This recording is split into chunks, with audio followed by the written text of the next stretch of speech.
राधे राधे। शर्मा जी की कहानी चैनल पर आप सबका हार्दिक हार्दिक स्वागत, अभिनंदन। एक बार किसी गांव में एक बड़े संत महात्मा का अपने शिष्यों के साथ आना हुआ। सब इस होड़ में लग गए कि क्या भेंट करें। इधर गांव में एक गरीब मोची था। उसने देखा कि मेरे घर के बाहर के तालाब में बिना मौसम के एक कमल खिला है। उसकी इच्छा हुई कि आज नगर में महात्मा आए हैं, सब लोग तो उधर ही गए हैं, आज हमारा काम तो चलेगा नहीं, आज यह फूल बेचकर ही गुजारा कर ले। वह तालाब के अंदर कीचड़ में घुस गया, कमल के फूल को लेकर बाहर आया, केले के पत्ते का दोना बनाया और उसके अंदर कमल का फूल रख दिया। पानी की कुछ बूंदें कमल पर पड़ी हुई हैं और वह बहुत सुंदर दिखाई दे रहा है। इतनी देर में एक सेठ पास आया और आते ही कहा, क्यों फूल बेचने की इच्छा है? आज हम आपको इसके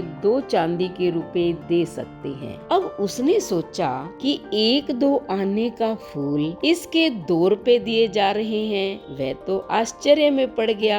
इतनी देर में नगर सेठ आ गया। उसने कहा, भाई फूल बहुत अच्छा है, ये फूल हमें दे दो, हम इसके 10 चांदी के सिक्के दे सकते हैं। मोची ने सोचा, इतना कीमती है ये फूल? नगर सेठ ने मोची को सोच में पड़े देखकर कहा कि अगर कम पैसे लग रहे हैं तो ज्यादा दिए जा सकते हैं। मोची ने सोचा, क्या बहुत कीमती है ये फूल? नगर सेठ ने कहा, मेरी इच्छा है कि मैं महात्मा के चरणों में यह फूल रखूं, इसलिए इसकी कीमत लगाने लगा हूँ। इतनी देर में उस राज्य का मंत्री अपने वाहन पर बैठा हुआ पास आ गया और कहता है, क्या बात है, कैसी भीड़ लगी हुई है। अब लोग कुछ बताते इससे पहले ही उसका ध्यान उस फूल की तरफ गया और उसने पूछा, यह फूल बेचोगे? हम इसके 100 सिक्के दे सकते हैं, क्योंकि महात्मा आए हुए हैं, ये सिक्के तो कोई कीमत नहीं रखते।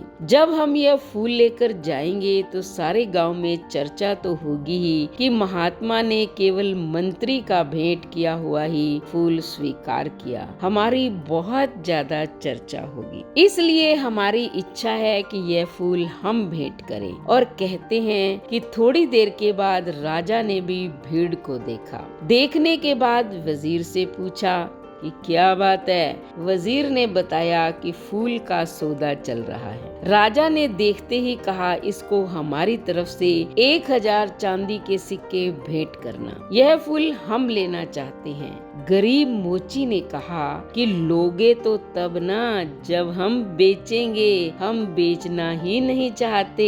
अब राजा कहता है कि बेचोगे क्यों नहीं? उसने कहा, जब महात्मा के चरणों में सब कुछ ना कुछ भेंट करने के लिए पहुंच रहे हैं तो ये फूल इस गरीब की तरफ से आज उनके चरणों में भेंट होगा। राजा बोला, देख लो, 1000 चांदी के सिक्कों से तुम्हारी पीढ़ियां तर सकती हैं। गरीब मोची ने कहा, मैंने तो आज तक राजाओं की संपत्ति से किसी को तरते नहीं देखा, लेकिन महान पुरुषों के आशीर्वाद से तो लोगों को जरूर तरते देखा है। राजा मुस्कुराया और कह उठा, तेरी बात में दम है, तेरी मर्जी, तू ही भेंट कर ले। अब राजा तो उस उद्यान में चला गया जहां महात्मा ठहरे हुए थे और बहुत जल्दी चर्चा महात्मा के कानों तक भी पहुंच गई कि आज कोई आदमी फूल लेकर आ रहा है जिसकी कीमत बहुत लगी है। वह गरीब आदमी है, इसलिए फूल बेचने निकला था जिससे कि उसका गुजारा होता। जैसे ही वह गरीब मोची फूल लेकर पहुंचा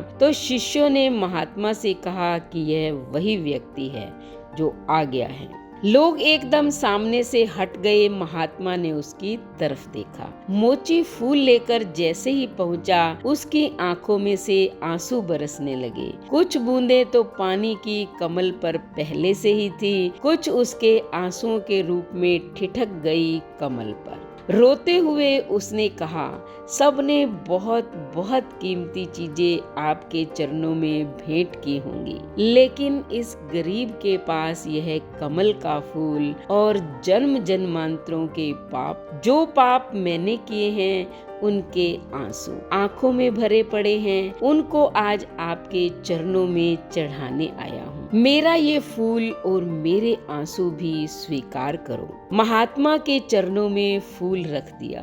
गरीब मोची घुटनों के बल बैठ गया। संत महात्मा ने अपने शिष्य आनंद को बुलाया और कहा कि देख रहे हो आनंद, हजारों सालों में भी कोई राजा इतना नहीं कमा पाया जितना इस गरीब इंसान ने आज एक पल में ही कमा लिया। इसका समर्पण श्रेष्ठ हो गया। इसने अपने मन का भाव दे दिया।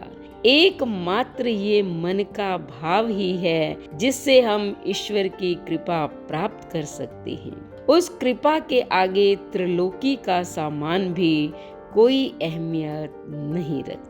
अगर ये वीडियो पसंद आई तो हमारे चैनल को लाइक करें, ज़्यादा से ज़्यादा शेयर करें, कमेंट करें और बेल आइकन के बटन को दबाएं ताकि ऐसी ही मोटिवेशनल स्टोरी का नोटिफिकेशन सबसे पहले आपको मिले। मिलते हैं ऐसी ही नई स्टोरी के साथ। धन्यवाद।